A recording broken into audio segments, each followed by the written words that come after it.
이 시간 우리에게 주시는 하나님의 말씀 사무엘상 17장 31절에서 37절 말씀입니다. 구약성경 437쪽에 있습니다. 우리 같이 한 목소리로 읽겠습니다. 어떤 사람이 다윗이 한 말을 듣고 그것을 사울에게 전하였으므로 사울이 다윗을 부른지라. 다윗이 사울에게 말하되 그로 말미암아 사람이 낙담하지 말 것이라. 주의 종이 가서 저 블레셋 사람과 싸우리이다 하니 사울이 다윗에게 이르되 내가 가서 저 블레셋 사람과 싸울 수 없으리니 너는 소년이요 그는 어려서부터 용사이니라. 다윗이 사울에게 말하되 주의 종이 아버지의 양을 지킬 때에 사자나 곰이 와서 양떼에서 새끼를 물어가면 내가 따라가서 그것을 치고 그 입에서 새끼를 건져내었고 그것이 일어나 나를 해하고자 하면 내가 그 수염을 잡고 그것을 쳐 죽였나이다. 주의 종이 사자와 곰도 쳤은즉 살아계시는 하나님의 군대를 모욕한 이 할례받지 않은 블레셋 사람이니까 그가 그 짐승의 하나와 같이 되리이다. 또 다윗이 이르되 여호와께서 나를 사자의 발톱과 곰의 발톱에서 건져내셨은즉 나를 이 블레셋 사람의 손에서도 건져내시리이다. 사울이 다윗에게 이르되 가라 여호와께서 너와 함께 계시기를 원하노라. 아멘. 샬롬. 한 주간 동안도 평안하셨습니까? 오늘 하나님을 의식할 때라는 제목으로 하나님 말씀 함께 나누기 원합니다. 싸움이 한창 진행 중입니다. 누구와 누구의 싸움이냐면 이스라엘과 블레셋의 싸움입니다. 그런데 뜻밖의 변수가 발생했죠. 사람들이 크게 당황했습니다. 그 뜻밖의 변수가 무엇이냐면 골리앗입니다. 골리앗의 등장에 사람들이 어찌할 줄을 모릅니다. 골리앗이 누구인가요? 블레셋의 용사입니다. 지금 이스라엘과 블레셋이 싸우고 있는데 블레셋의 용사가 등장합니다. 블레셋 사람 골리앗은 하나님의 군대 이스라엘을 모욕합니다. 용사의 등장에 사람들은 한마디 대답도 못하고 떨고 있습니다. 이스라엘 사람 중 그 누구도 선뜻 나서서 그 용사 골리앗을 상대하려 하지 않습니다.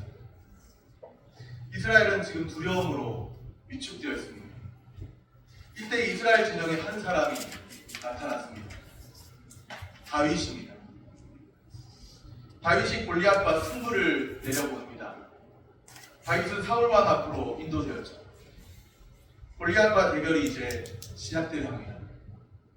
골리앗을 상대해야 하는 두려움이 사울 왕에게도, 사울은 왕인데 사울 왕에게도 있었던 것 같습니다. 사울이 다윗에게 하는 말을 잘 들어보십시오. 33절 말씀입니다. 사울이 다윗에게 이르되 내가 가서 저 블레셋 사람과 싸울 수 없으리니 너는 소년이요 그는 어려서부터 용사임이니라. 그는 어려서부터 용사입니다.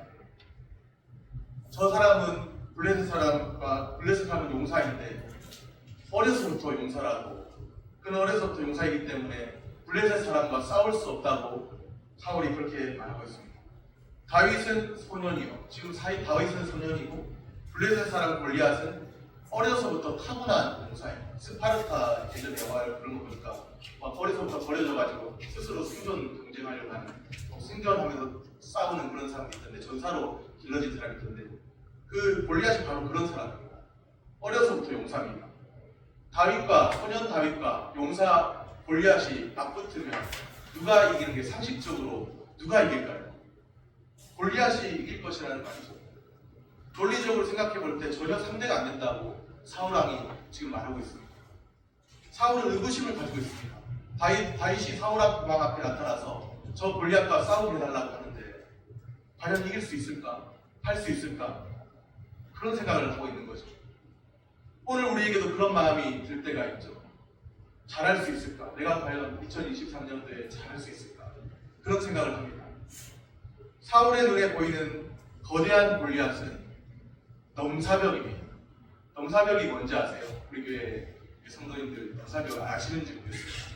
넘사벽 무슨 뜻이죠? 넘을 수 없는 4차원의 벽이라는 뜻입니다. 넘을 수 없는 4차원. 아무리 노력해도 따라잡을 수 없고 또 도저히 대적할 만한 상대가 없음을 이르는 말이죠. 저 사람은 넘사벽이야. 도저히 내가 따라잡을 수 없어. 그런 뜻이에요. 넘사벽입니다. 넘을 수 없는 4차원의 것. 사울이 마주한 현실은 부인할 수 없는 사실입니다. 골리앗은 지금 실전 경험이 뛰어난 용사잖아요. 실전 경험이 뛰어난 용사. 소년이 용사와 싸워 이길 확률이 거의 없죠. 마치 이것은 우리 속담에 비유하자면 계란으로 멋지기, 바위치기, 계란으로 바위치기. 외적인 조건으로만 본다면 골리앗의 승리가 너무도 확실해 보입니다. 확률적으로 너무 확실해 보여요. 그런데 사울은 지금 중요한 한 가지를 놓치고 있습니다. 눈에 보이는 그 현실만 주목하고 있고 중요한 한 가지를 놓치고 있습니다. 그 중요한 한 가지가 무엇인가? 이 전쟁, 블레셋과 이스라엘의 싸움, 이 싸움을 주관하시는 분이 누구냐 하는 것. 그것을 놓치고 있는 거예요. 누가 이 전쟁을 주관하고 있죠? 누가 전쟁을 주관하고 있습니까? 골리앗이 주관합니까? 사울이 주관합니까? 아니면 다윗이 주관합니까? 누가 주관하고 있어요? 이 전쟁을 하나님이 주관하고 계세요. 전쟁은 하나님께 속한 것임을 사울은 잊고 있다는 것이죠. 사울만 아닌 것 같아요. 사울만 그런 것이 아닌 것 같아요. 오늘 우리도 종종 잊고 사는 것 같습니다. 우리가 싸우는 일상 속에서의 치열한 영적 전쟁, 일상 속에서의 치열한 싸움, 그 전쟁을 주관하시는 분은 하나님이시라는 것을 잊고 살 때가 많은 것 같습니다. 내가 하는 전쟁인 것처럼 생각할 때가 많다는 거예요. 전쟁은 하나님께 속한 것임을 잊고 살아갑니다. 그저 현실에 매여 살아가는 듯 보입니다.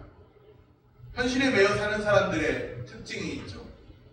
거대한 골리앗이 크게 보이는 것처럼 현실이 더 크게 눈에 들어온다는 사실이죠. 하나님이 크게 보이는 것이 아니라, 우리가 믿고 따르는 하나님이 크게 보이는 것이 아니라 현실이 크게 보인다는 거예요. 마주하고 있는 현실. 이 모든 현실을 붙잡고 계시고 주장하고 계신 분은 바로 살아계신 하나님이신데, 눈에 보이지 않는 하나님은 우리가 당면한 현실 속에서 보이지 않고 우리가 당면한 그 현실이 크게 들어온다는 거예요. 현실에 매여 사는 사람들의 특징이죠. 거대한 골리앗이 크게 보이는 것처럼 현실이 더 크게 다가옵니다. 그 순간에 하나님이 보이지 않습니다. 현실이 크게 다가올 때 하나님이 크게 보이지 않아요. 하나님에 대해서는 아무런 의식 없이 살아가죠. 그러한 사람들을 기다리고 있는 건 두려운 마음입니다. 패배감입니다. 그들은 한번 붙어보기도 전에 싸워도 질 게 분명하다고 이미 예상하고 있습니다. 실패를 예감합니다. 실패할 것이 분명하다고. 이미 붙어보지도 않았는데 미리 단정 짓는 일에 익숙합니다. 아직 다윗과 골리앗이 맞붙기 직전입니다. 길고 짧은 것은 대봐야 알 수 있잖아요. 속단할 이유가 없습니다. 미리 염려할 필요가 없습니다. 우리는 살아계신 하나님을 의식하며 사는 사람들입니다. 의식하며 살아야 할 사람들입니다. 오늘 우리의 모습은 어떤가요? 사울왕의 이 모습을 보면서, 저 블레셋 사람과 싸울 수 없다고 단정짓는 그 사울의 모습을 보면서 오늘 우리는 어떤가요? 살아계신 주 하나님을 의식하지 못하는 그런 모습은 아닌지 돌아보면 좋겠습니다. 말씀에 비추어서 자신을 점검해 보시기를 바랍니다. 나는 눈에 당면한 현실이 크게 들어오는 사람인지, 아니면 살아계신 주 하나님을 크게 의식하는 사람인지 살펴보시기를 바랍니다. 사울과는 달리 다윗은 싸움에서 승리를 확신합니다. 36절 말씀입니다. 주의 종이 사자와 공도 쳤은즉, 그러니까 세상에 사자와 공하고도 싸웠대요. 살아계시는 하나님의 군대를 모욕한 이 할례받지 않은 블레셋 사람이니까 그가 그 짐승의 하나와 같이 되리이다. 다윗이 지금 그렇게 말하고 있어요. 다윗에게는 승리에 대한 확신이 있습니다. 담대함이 있죠. 내가 전에 사자와 공하고도 싸웠는데 살아계신 이 하나님을 모욕한 이 블레셋 사람이니까 짐승의 하나같이 될 것입니다. 그렇게 이야기하고 있어요. 다윗의 담대함, 어디에서 생겨난 것일까요? 다윗이 평상시 양을 칠 때 사자와 싸우고, 양을 치면서 양을 지키려고 사자와 싸우기도 하고 또 곰과도 싸우고 그렇게 했다는 거예요. 그렇게 하면서 사자와 곰과 싸우면서 양을 지켜낸 체험이 있습니다. 다윗의 담대함은 그의 체험에서 비롯되었죠. 다른 그 무엇보다 중요한 것은 다윗은 그와 함께 하시는 하나님의 능력을 체험했습니다. 양을 지키면서 사자와 곰하고 싸울 때 자신을 지켜주셨던 그 하나님, 사자에게서 지켜주시고 곰에게서 지켜주셨던 그 하나님, 사자의 발톱에서 곰의 그 무서운 발톱에서 지켜주셨던 그 하나님, 하나님이 지켜주신 그 체험, 그런 체험들이 있는 거예요. 사자와 싸우고 곰과 싸울 때도 하나님은 그를, 다윗을 지키고 보호하셨습니다. 하나님이 그와 함께 하셨어요. 오랜 시간 하나님이 함께 하시는 체험을 많이 했다는 거죠. 교회당에 나와도, 예배당에 나와도 하나님이 함께 하시는 체험을 못하고 사는 사람도 있는데, 그냥 그저 나오는 사람도 있는데, 어떤 사람은 오랜 시간 동안에 하나님이 함께 하시는 체험을 한 거예요. 눈에 보이는 그 현실이 크게 보일 때도 있었지만 그 모든 현실 가운데서 하나님이 지켜주시고 함께 하시는 그 체험을 한 거죠. 오랜 시간 하나님이 함께 하시는 체험을 많이 했습니다. 다윗이 그랬습니다. 거대한 적 골리앗을 만났지만 참 무섭지 않았겠습니까? 순간 봤을 때 그 피를 보거나 그랬을 때는 무서웠겠죠. 당황스럽겠죠. 그런데도 거대한 적 골리앗을 만났을 때 잠깐이야 뭐 그럴 수도 있었겠지만 두려워하지 않았습니다. 당황하지 않았어요. 이미 많은 하나님이 함께 하신 체험을 한 사람이거든요. 다윗이 이렇게 말했어요. 살아계시는 하나님의 군대를 모욕하라. 이 할례받지 않은 블레셋 사람이니까. 다윗의 하나님은 살아계시는 하나님이십니다. 그 호랑이를 만났다고 제가 말을 할 때 무서워할 사람이 아무도 없을 거예요. 왜냐하면 만났다고 생각도 안 할 것이고. 근데 호랑이를 만났을 수 있거든요. 종이 호랑이. 동화책 속에서. 동화책 속에 나타나는 종이 호랑이를 만나면 아무런 무서움이 없죠. 그냥 동화책이라고 생각하니까. 그런데 실제로 호랑이를 만났다고 생각해보세요. 아마 경악을 금치 못하고 두려워서 도망쳐야 되는데 도망치지 못하고 공포와 전율과 충격 속에 있는 사람들도 있을 거예요. 살아계신 하나님을 체험하는 사람들이 바로 그렇습니다. 그냥 하나님이 있다 그렇게 생각하는 정도가 아니라 살아계신 하나님을 체험하는 사람들, 충격과 함께 하나님의 일하심을 보면서 하나님이 함께 하신 그 체험 속에 기쁨과 함께 그 하나님을 찬양하면서 그런 사람들이죠. 하나님을 체험하죠. 다윗의 하나님은 살아계신 하나님이십니다. 유명한 종교개혁자 마틴 루터를 아시죠? 아마 루터를 모르는 사람이 있다면 그것은 아마 기독교의 간첩과 같은 사람이에요. 유명한 종교개혁자입니다. 중세 로마 카톨릭과 대항해서 싸웠고 이제 기독교의 어떤 종교개혁의 시발점이 되었던 마틴 루터라는 종교개혁자가 있어요. 개혁의 말기가 되면서 그도 많이 지쳤습니다. 개혁의 이제 말기로 가면서 모든 것을 포기하고 싶은 유혹을 받았죠. 내가 이렇게까지 싸워야 하는 건가? 이런 생각이 든 거죠. 그는 모든 것을 포기하고 자리에 누웠다고 해요. 모든 것이 다 끝났습니다.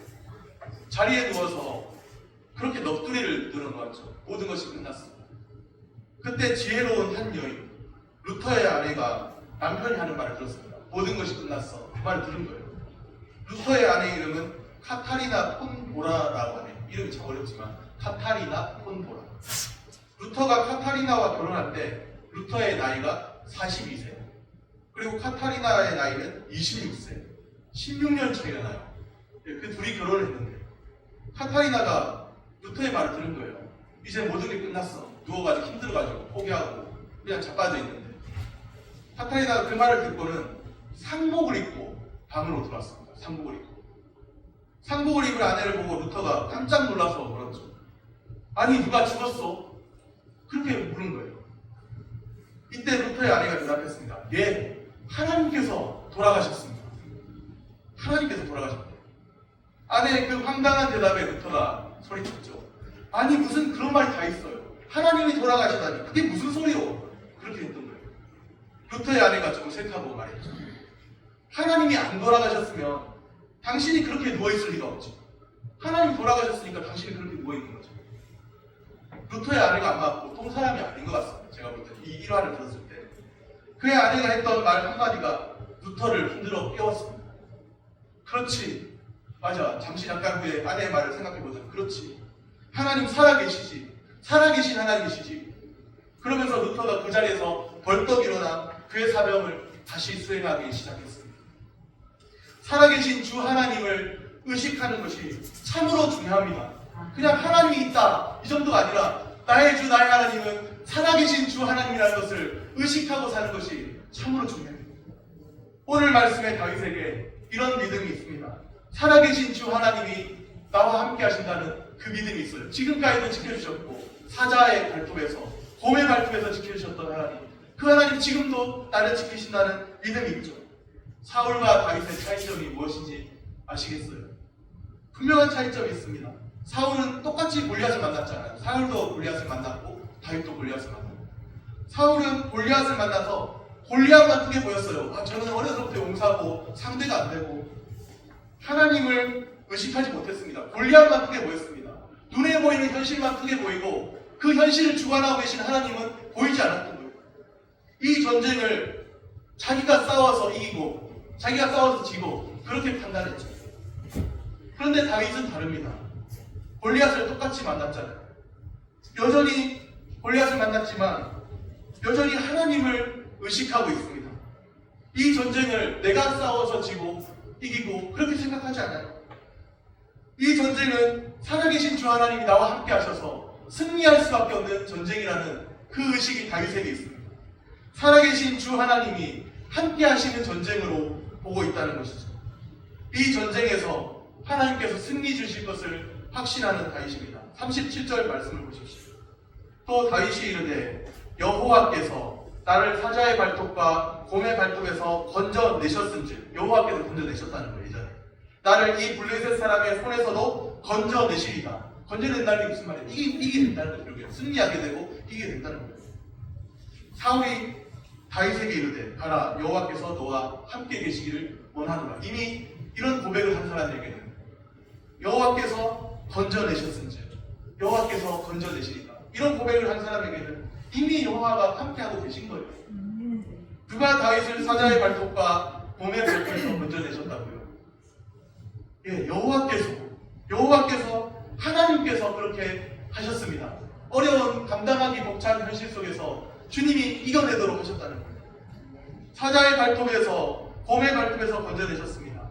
그 하나님께서 블레셋 사람의 손에서도 참 감당하기 어려운 벅찬 블레셋 사람의 손에서도 건져내실 것입니다. 다윗은 분명히 누구를 의식하고 있습니다? 하나님, 살아계신 하나님을 의식하고 있습니다. 살아계신 하나님을 의식하는 사람, 믿는 자는 하나님을 의식하며 사는 것이죠. 살아계신 주 하나님을 의식하며 살아갑니다. 다윗과 골리앗이 실제로 마주치는 장면이 나옵니다. 이제 사울 앞에 지금 있잖아요. 다윗과 골리앗이 실제로 마주치는 장면이 나옵니다. 그때 다윗이 골리앗에게 어떻게 말하는지 한번 들어보시기 바랍니다. 우리 방금 읽었던 17장의 47절입니다. 사무엘상 17장 47절 말씀, 한 목소리로 같이 한번 읽어보겠습니다. 또 여호와의 구원하심이 칼과 창에 있지 아니함을 이 무리에게 알게 하리라. 전쟁은 여호와께 속한 것인지 그가 너희를 우리 손에 넘기시리라. 아멘. 다윗이 분명히 말했어요. 전쟁은 여호와께 속한 것인지, 전쟁은 하나님께 속한 것인지, 내가 이기고 싸우고 내가 싸워서 뭐 지고 이기고 그런 싸움이 아니라는 거예요. 이 전쟁의 주관자는 하나님이시라는 거예요. 우리가 일상 속에서 우리의 몸으로 힘써 싸워야 될 우리 일상이 있지만 그 일상을 주관하시는 분은 하나님이신 줄로 믿습니다. 어떻게 보면 소년과 용사의 싸움이잖아요. 전혀 상대가 되지 않는 싸움이죠. 그런데 여호와의 구원하심은 칼과 창에 있지 않다고 성경이 기록해요.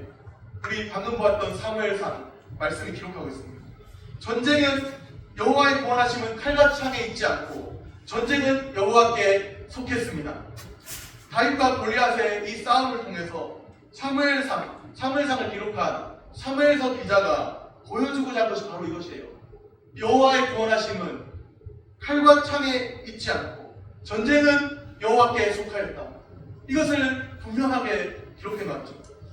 내가 싸워야 할 싸움이라고 생각한다면 그 싸움이 참 버겁게 여길 때가 많습니다. 내가 가지고 있는 자원으로, 내가 알고 있는 그 지식으로 뭘 감당해보려고 하면 참 버겁게 여길 때가 많아요. 내가 싸워야 할 싸움이라고 생각하면 참 이거 감당하기 벅차다. 그런 순간이 있다는 거예요. 그런데 전쟁 같은 하루도 전쟁 같은 하루 능히 감당하게 하실 우리 주님이 계십니다. 아멘. 살아계신 주 하나님이십니다. 아멘.